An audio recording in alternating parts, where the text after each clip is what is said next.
Good morning, everyone. So this is a very practical reading. It's about when there's a fork in the road, when you have a decision to make between two paths. Um, and I was guided to use these tarot decks, and I think it's because, things are not always as black and white as we want them to be. But sometimes, the answers lie in the gray area. So um, all of these cards have the black, white, and gray in them. And the middle set here has the third eye wide open. So I just thought, yeah, when they told me to use these cards, I thought it was pretty cool. Anyways, let's open the energy. You can pick your deck. So this is the Wild Unknown deck. This is the Mystic Monday deck.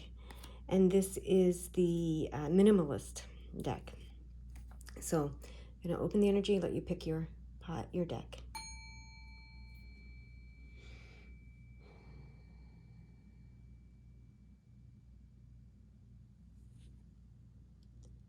All right. If you haven't picked a deck, please pause the video and do so.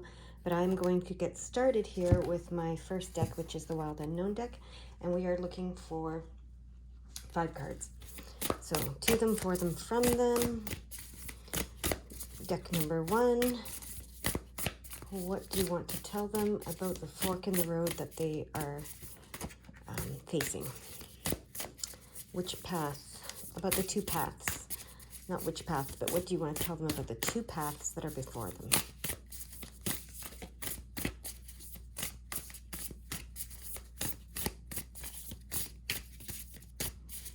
All right. There's the first card. There we go.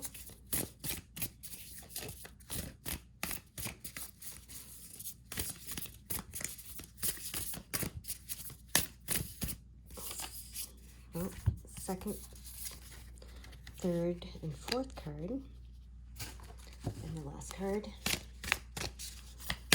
The last card for my, there we go, that's the last card. Okay, great. Let's look at your spread here. So the first card represents your journey. So let's see what they want to say about your journey, just in general. Oh, the 10 of Wands. Okay, so the 10 of Wands means that you can do anything. You can overcome all challenges. Success is yours to choose, okay? There's lots and lots of challenges along the way, but you're able to overcome them. It's like self-determination. It's, where there's a will, there's a way. That's what this card reminds me of. Yeah. So there could be burdens, there could be blockages, there could be difficulty. It's not easy. Your path is not always easy, okay? Mental or physical burdens may have been weighing on your spirit, okay? This could lead you to a place of feeling helpless or depressed, feeling like you simply can't get through to what you want, and making you feel like you can't see the way, right? Which makes sense if you're looking at 2 different paths and you don't know which one, right?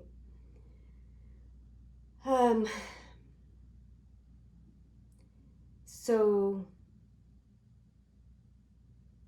it also indicates that you may choose to walk the hard road a lot of times. All right? You may choose to walk the hard road a lot of times. You may choose the burdens. You may choose the obstacles, the struggles. You can do anything. You can be successful, but it's a choice. So you may be the kind of person that puts obstacles in your way. That self-sabotages, actually, is what I'm hearing. Okay? So now you're at a fork in the road, though. Now you're at a place where you can choose one path or the other. Let's see what path number 1 is. Okay, so it's reversed. Am I going to leave it reversed? Yes. Okay. I want to see what path number 2 is. Normally I investigate path number 1 first and then 2, but I want to see what path number 2 is. Okay. All right. So yeah, this is not reversed. That's why they wanted me to see path number 2. Okay, it's not reversed. All right, so we're going to start with path number 1 that you're looking at. So because it came up reversed, and then because these cards are normally read only upright, that's why I wanted to, this happens a lot with them. So when they're reversed, it means that this path number 1 is choosing to be fearless. So choosing to let go of fear. So here, it would tell me you're fearful when it's reversed. When we put it upright, it tells me you're fearless. Okay? So path number 1 is choosing to be fearless. Okay? Choosing to be fearless. That's what path number 1 is. Okay, so however that relates to what you're looking at, the fork in the road you're looking at, you can determine that, but it's path number 1 is choosing to be fearless, okay?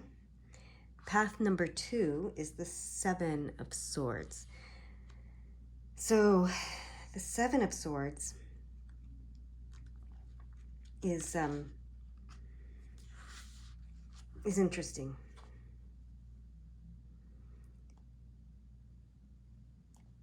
The 7 of Swords is, in this deck, is you hiding something from yourself. See how there's 6 swords here, and then there's this fox is on the 7th sword and kind of just hiding it from themselves. But the 7 of Swords also in other decks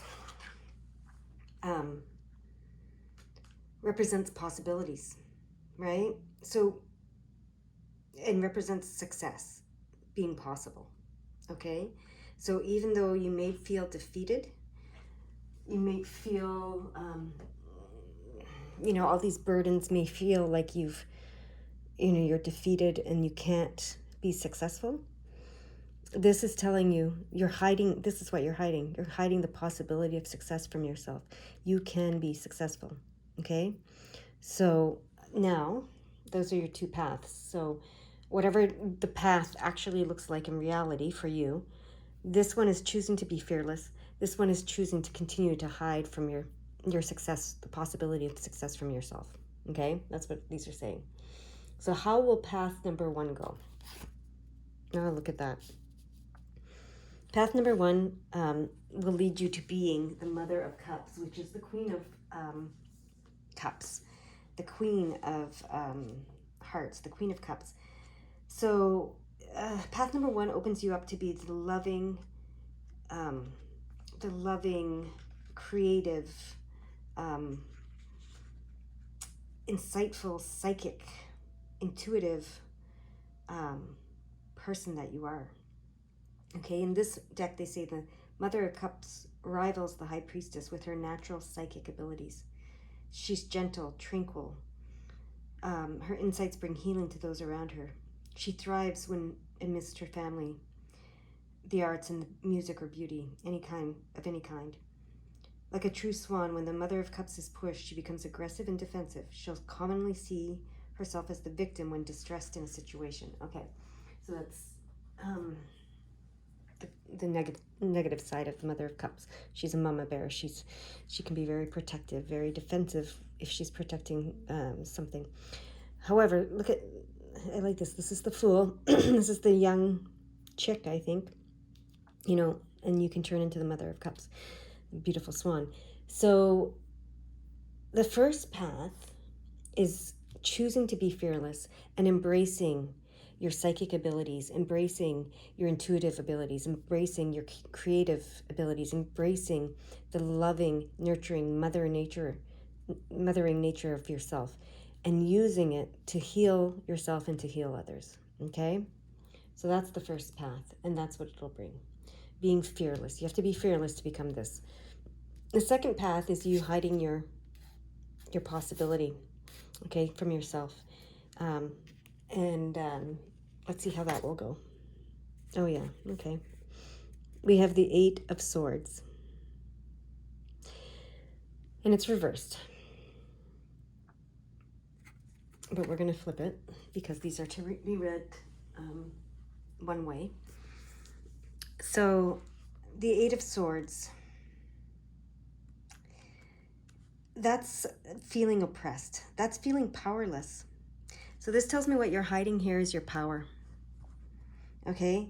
This Eight of Swords indicates that you feel trapped, powerless, surrounded by obstacles. Okay? Threats on all sides. You find yourself the victim. Okay? You see no way out. No available choices, no possibilities. You're hiding the possibilities, remember. Your perceptions keep you from opening your wings and taking flight. Okay? I believe that's a cocoon of some sort. So, yeah. So the Eight of Swords, and it really means the same thing. It was reversed, and then we turned it upright. But, so yeah, the second path is going to make you feel this way. Okay, so even if you don't feel this way already, it's going to make you feel this way. You're going to continue to hide your possibility, hide your power from yourself. You're going to feel trapped. You're going to feel powerless with this second path. So I hope that helps you. I don't know what decisions you're trying to make. I don't know what paths you're looking at in your life, but this one is choosing to be fearless and choosing to be the psychic, intuitive, creative, nurturing, the divine feminine, the high priestess, the divine feminine, okay, that you are, to heal yourself and to heal others. This one, you continue to hide your power from yourself. You continue to choose, you choose to feel trapped, to feel oppressed, to feel powerless, to feel burdened. The truth of your path is, yes, you've faced many burdens, you've had many struggles, obstacles, challenges, but you know that where there's a will, there's a way. You know that you can determine your success, and that success can be yours if you choose it. Okay? So the second path here, and look at that, the progression, the Seven of Swords to the Eight of Swords. The second path here is very clear that that you would choose to self-sabotage. Okay? That's what this is. So this is embracing your power, and this is continuing to hide your power from yourself. I hope that helps you make your choice. All right, you guys go ahead and have a beautiful day, and hopefully you choose a path that satisfies your soul. All right, we're going to start with, we're going to go on to my deck number 2, which is the Mystic Monday deck. Let's see what they have for you about the fork in the road, okay? That's the first card. All right, to them, for them, from them. Deck number 2. What do you want to tell them about the fork in the road that they're looking at? It's number 2, or 3, I mean. Okay. Okay, that is number 4. I'm just finishing. Okay, and then card number 5. All right, we have them. Now, the first card represents your path. So what do they want to tell you about your path? Is it meant to be reversed?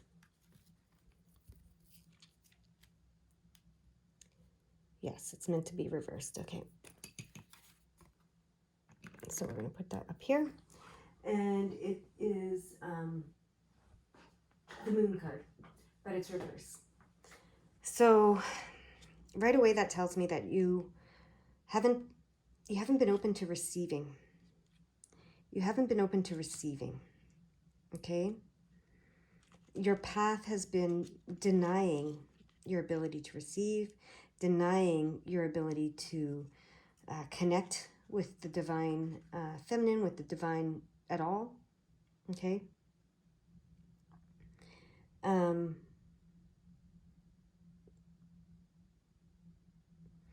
You're not feeling, even when you do try to connect, there's something blocking your receiving. You've been blocking your receiving for some way. You're not clear. You're not clear. when you tap into your intuition, you feel it's not clear enough, okay? So that creates anxiety and fear for you. You question yourself. You question your ambitions, okay? You think they're irrational. You think they're impractical. What you're doing is you're doubting your ability to receive and achieve your dreams. So you do feel stuck. You feel there's no clear direction to go forward, okay? So that makes sense that you're even doing this reading where you've got two paths in front of you and you can't decide which one to go forward with, right? All right.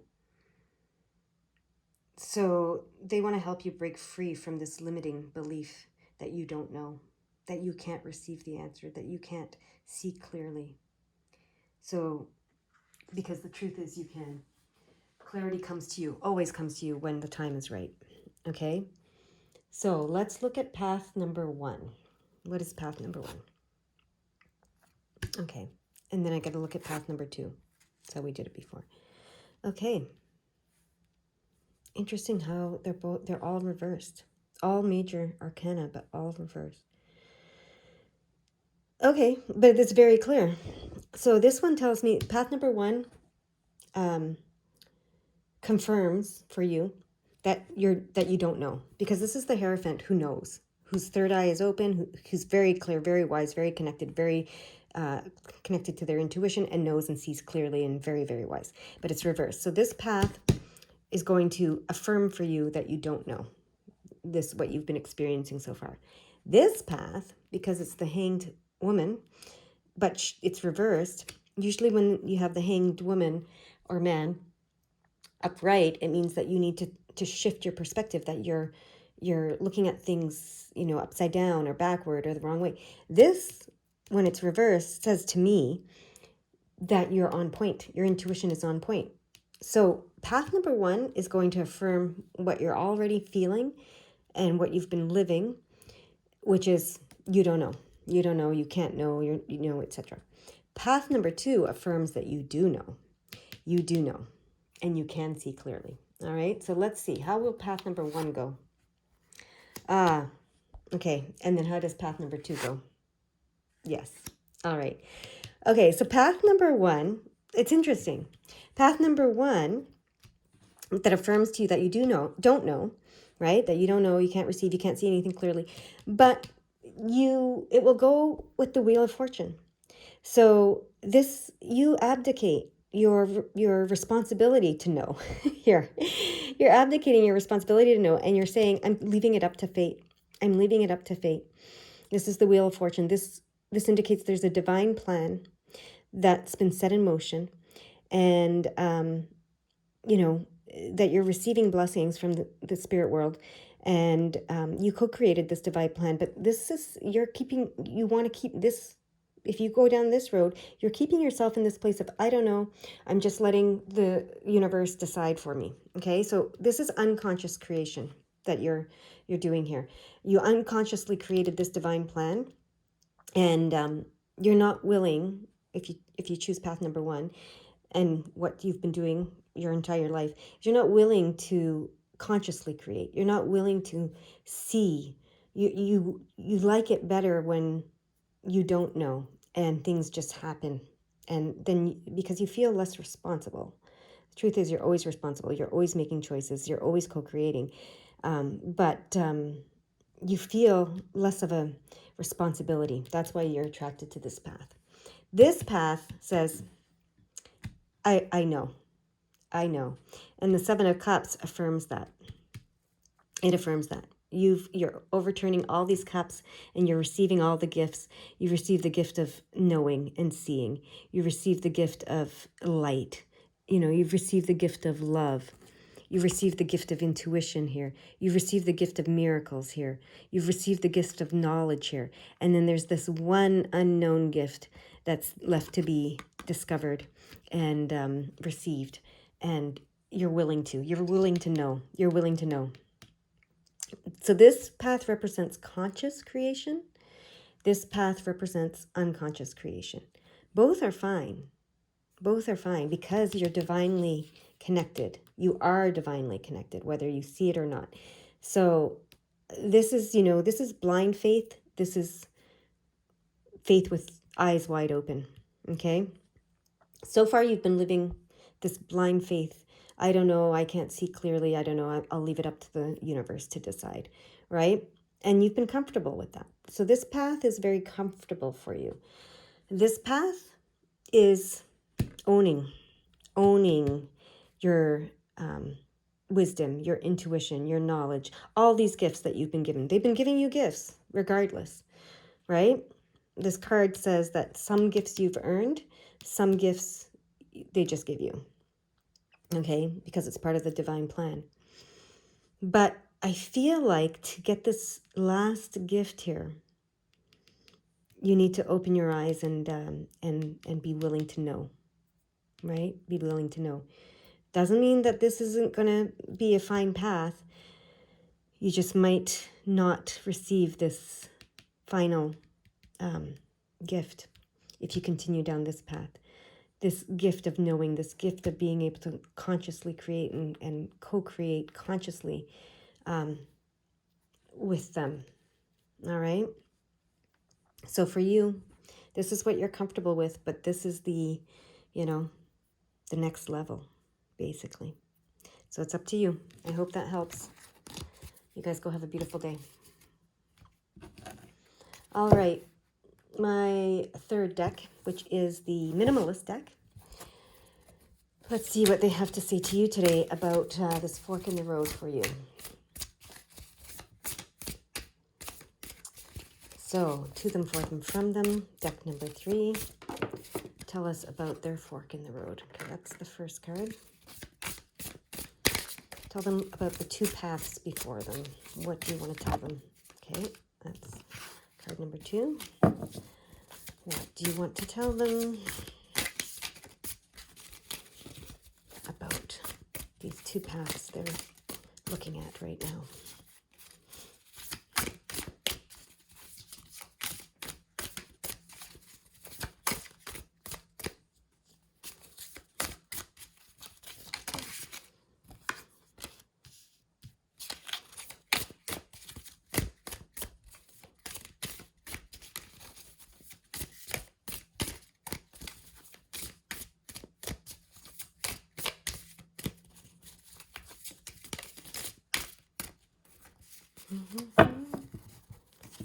Alrighty.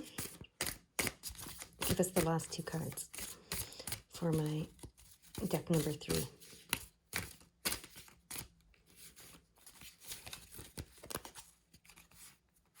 Oh, those are the last 2 cards. Okay, perfect. Thank you.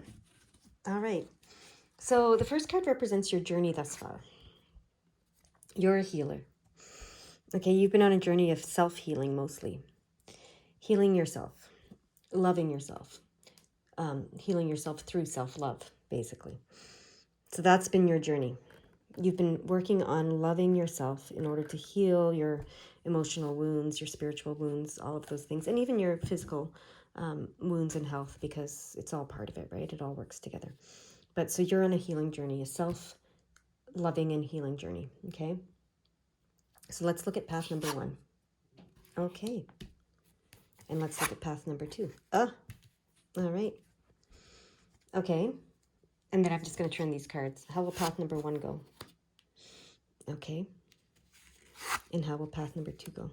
Okay. All right. So path number 1 would be you not answering your call. Okay.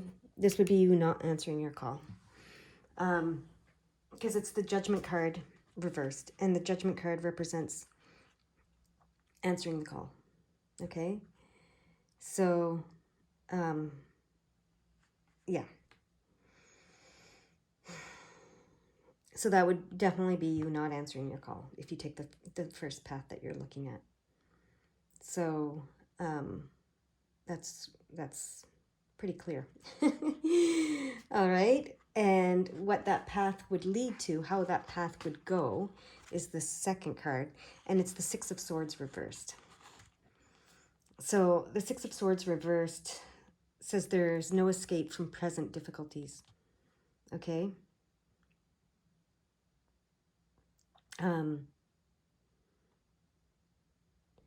It's yeah, it's not taking the next step.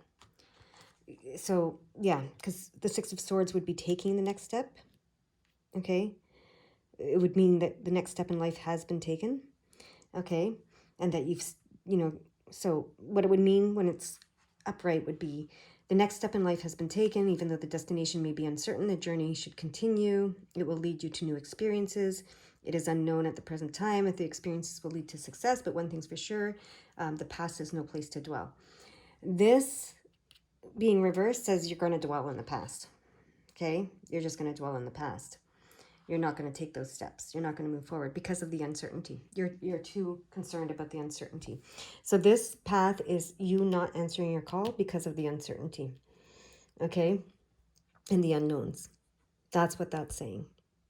So you're just going to keep plodding away the same way that you always have, and you're not going to go further in your healing journey. In your sometimes when we get caught, sometimes we can get caught in our healing journey. We can get caught. I can never say this word, and I always want to say this word, but it's I can't say it.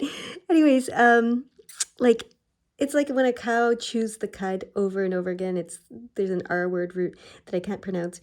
Ruminating on the past. Okay, so sometimes when we get into this self-love, self-healing journey, we just keep ruminating on the past. We keep ruminating on the past, and we make ourselves victims of the past, and we stay in that place of because we find our power through victimhood, and we find our power through you know, telling ourselves we're worthy and we love ourselves, and you know, et cetera, and all that, and that all feels great.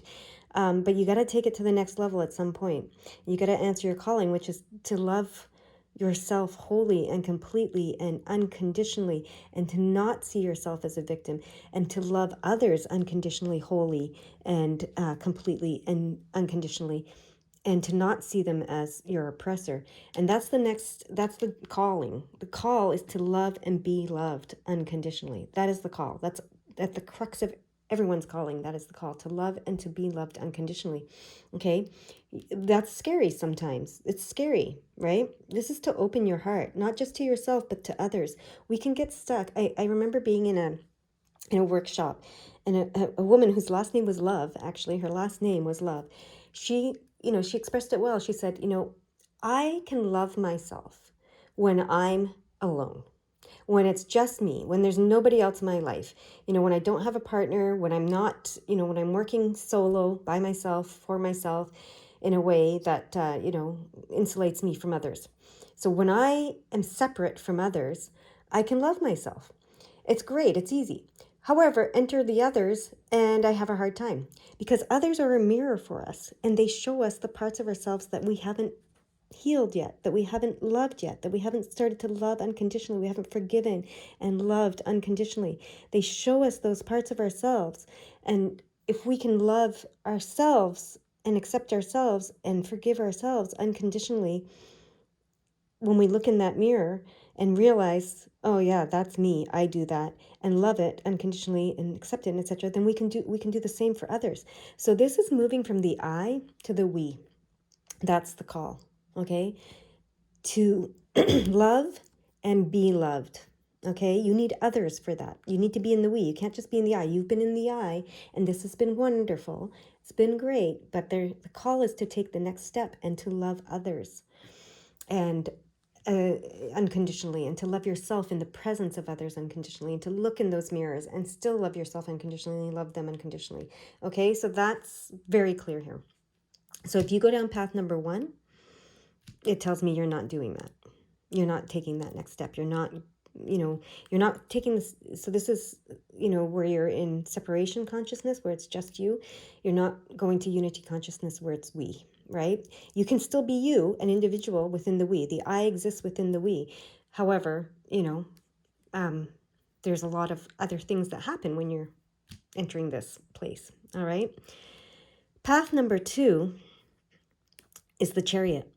So path number 2 is you taking ownership, you taking the reins, you understanding that you create your life, you understanding that even though you join the we, you are the individual, and you create your life, and you choose everything in your life. You are in the driver's seat of your life, and you know it, okay? And so that and you know that you can will anything you want into existence, okay? You'll understand that if you go down path number 2, you will understand that you have free will, and no one can change that. So that's that uncertainty here. You're worried about losing yourself. You're worried about losing your free will. Maybe you've experienced that in past relationships. You're worried about losing the I within the we. But with this path number 2, you will understand that that's not possible, because you have free will. Okay, you have autonomy. You have choice, always. Okay, and yeah, this is about merging your personal will with spirit to create the correct forms of one's creative drive. That's how this deck is saying that. Okay, so this is about marrying your personal goals with the goals of spirit, with the goals of your soul. Okay, so that's what's scaring you, because you're like, I might get lost in it. I prefer to stay here where it's just me. I might get lost. I might lose myself. But this path will teach you that you won't get lost. Not this time. You've healed enough. You've learned enough that you understand your free will now. Okay. This path will take you within. It's funny because you're afraid that you're going to lose yourself, over here if you join with others. But this path, where you understand this path number 2, whatever it is, whatever it looks like in your life, is actually going to take you within. So you're going to actually find more of yourself with this path. And remember, I said others are mirrors. So they do help you find more of yourself. They do help you go further within. They do help you grow and explore yourself further and love yourself more, deeper, and more fully and completely, okay? So this path will take you on, discovering more and more of yourself, going deeper and deeper. This is the understanding, development, and mastery of all facets of personal consciousness. Okay, this is the search for the next spiritual goal in life. So, yeah, this path, you're definitely answering the call. This path, you're definitely not. You're afraid of losing yourself. Okay, this path, you won't lose yourself. You'll understand that by taking this path, and you'll actually find more and more and more and more of yourself and love yourself. This path will take this to the next level. Okay, this path will not. Do with it what you will. You have free will. All right, I hope you enjoyed that, and I hope you guys go and have a beautiful, wonderful day. All right, you guys, see you next time. Bye-bye.